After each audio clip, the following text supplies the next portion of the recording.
Good afternoon, folks. Welcome to Visordown, and more importantly, welcome to Monteblanco in Spain for the launch of Ducati's new 2022 Streetfighter V2.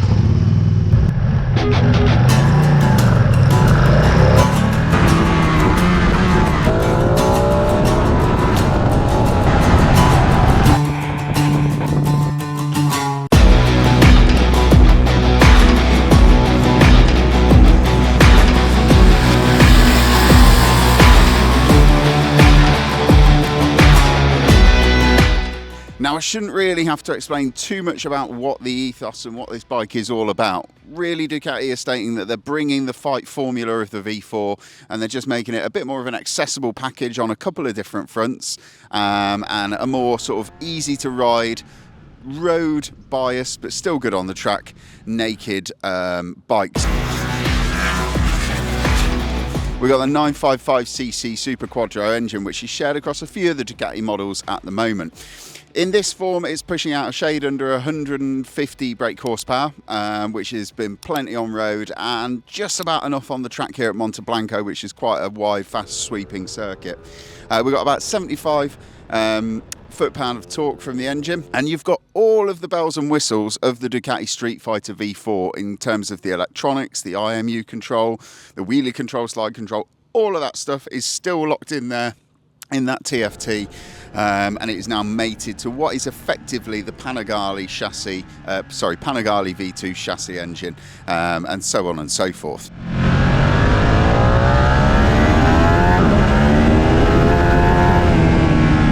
So, I'm going to talk about the way this thing handles, because I've already spoken about the engine just then, and the handling of this thing is one of the things that's really impressed me on road and track. So, unlike the V4 or the V4S, we have got shower big piston forks that are specifically set up for this bike. We've got a Sachs rear shock absorber and a Sachs steering damper. I've been actually really impressed with not just the agility of the bike, but also the ride quality of it. It's handled these roads really well. I mean, the roads around here, there were some that were billiard table smooth, and there were some others with some sort of ripples on the apex of the corner. And the forks and the rear shock just did a really good job of soaking all of that up. I was trying to think whether or not Ducati could throw a set of Olins at this thing and create a Streetfighter V2S model, but I really don't think they'd improve it that much. The setup on this is absolutely pinned on perfect for this bike. It doesn't really do anything wrong whatsoever. We've got Diablo Rosso 3 tyres, Diablo Rosso 4 tyres, so they're the new hoops for this year. For a bike with around about 150 horsepower, they've been good on the road, and on the track they were heating up, and after about 10 minutes of track riding they were starting to get a little bit too hot, and you were starting to get some slides on the back end, but nothing really too troublesome on that front.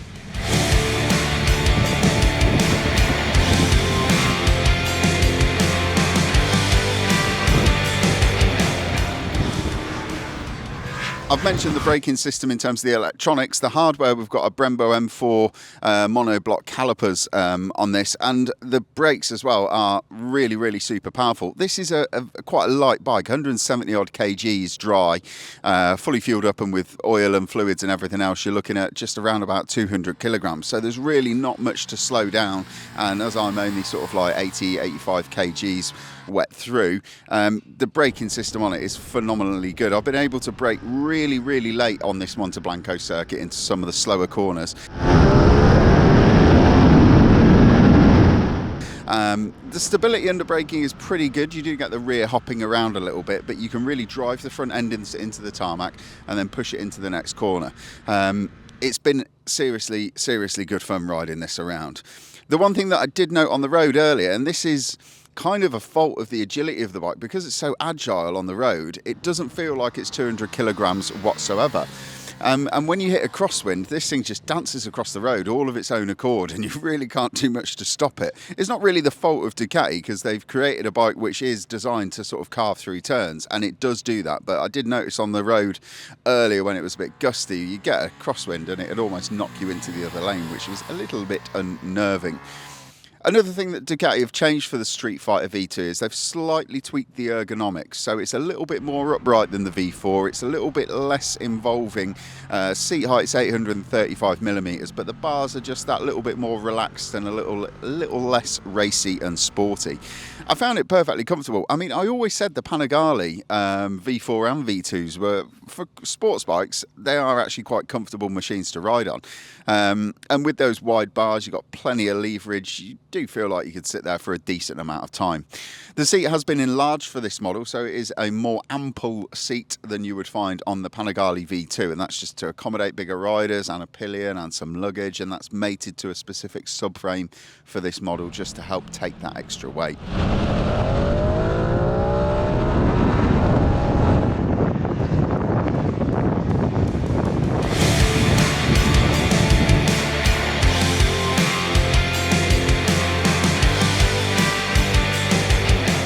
Like I said earlier on, we were riding it on track, and that's where you can really get to grips with the electronics of any sports bike effectively. And I was quite impressed with the Ducati ones. I had the wheelie control set at sort of 1, just to allow a little bit of lift, but not too much. And it was just letting me wheelie the bike just for a very short amount of time, and then it'd sort of slam the front into the tarmac. You could turn it off. I prefer just have a little bit of a safety net, because there are some undulations on this track where you wouldn't want to lose the front end. And yeah, they're impressive. The slide control coming out of the final corner here at Monte Blanco, it's a second gear corner, and as soon as you pass the apex, basically you're almost flat out, and you can just feel the rear end sort of scrabbling around for grip, and you can sort of see the traction control lights and all the electronics sort of flashing away on the dashboard as you're accelerating, doing their thing. This bike is also fitted with a quick shifter as standard, so you've got up and down quick shifter. It's a tale of two halves for me on that one. On the road earlier on, I thought it was absolutely sublime. And to be fair, we were riding in the normal road mode when we were riding on the road. And the upshifts and the downshifts were really smooth. I like the way that on a trailing throttle, this will still let you change gear, and it will still be nice and smooth. It's not jerky, it doesn't bounce you around. When we got to the track though, I did have a couple of issues. In sport mode, the gear shifts seemed to be a little bit more belligerent. My little twinkle toes didn't have quite enough leverage to sort of smack the thing into gear a couple of times. And when I was moving around on the bike in corners, occasionally my foot would sort of tag the gear lever and it'd jump it, it'd cut the engine effectively, and it'd think that you were going to change gear when you weren't. If I was going to own one, I have one as a long termer, I'd probably have to sort of have a little look at the gear lever and see if there's some way that I could adjust that, because it is basically my feet. I don't think anybody else had that problem whatsoever.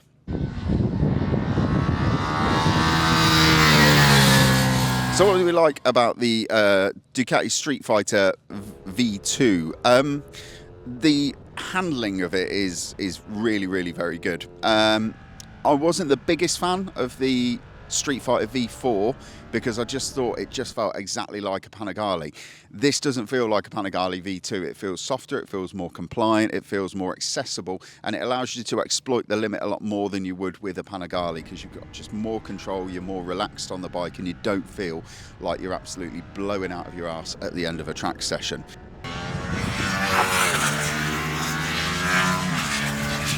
The engine is a lovely unit. It's got a really nice character.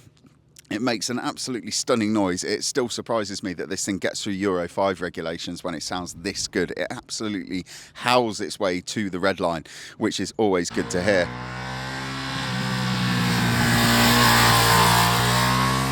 And the comfort, finally, for something that has got so much, you know, it's a performance motorcycle, and to have a performance motorcycle that you feel like you could ride all day without any problems whatsoever is a real bonus.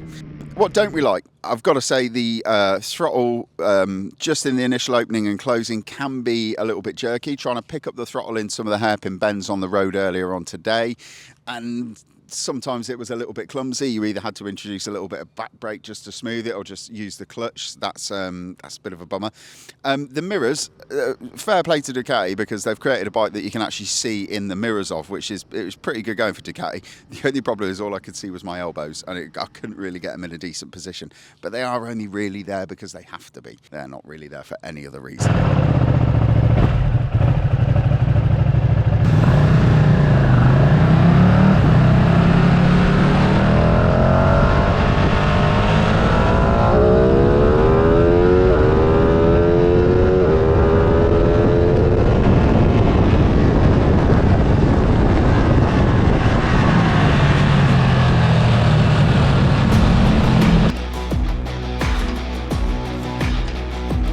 So there we have it. That is the Ducati Streetfighter V2. This is just a shade under £15,000 when it lands in the UK. Don't worry about it. The biplane wings that aren't on this bike are an option. They're a few £100, and they even do carbon fibre ones, and who doesn't love a little bit of carbon fibre? Personally, I think this is going to be a really, really important bike for Ducati. I think it's probably going to be more popular than the Streetfighter V4 just because it hasn't got that tyre shredding 200 horsepower that scares the bejesus out of a lot of riders. It is accessible and it is easy to ride, but it's also exciting and it's got a heck of a lot of performance locked into that package. There's also not a lot else in that kind of 150 horsepower category that is this high spec in terms of the electronics, the suspension and the brakes. You're looking at things like MT10, you're looking at GSXS 1000. I mean, it's probably going to eat them all for breakfast if you took them on road or track. Anyway, I have waffled on for plenty long enough. It is late in the evening and I definitely need a beer. I've been towed from Monteblanco in Spain and I will see you on the next one, guys.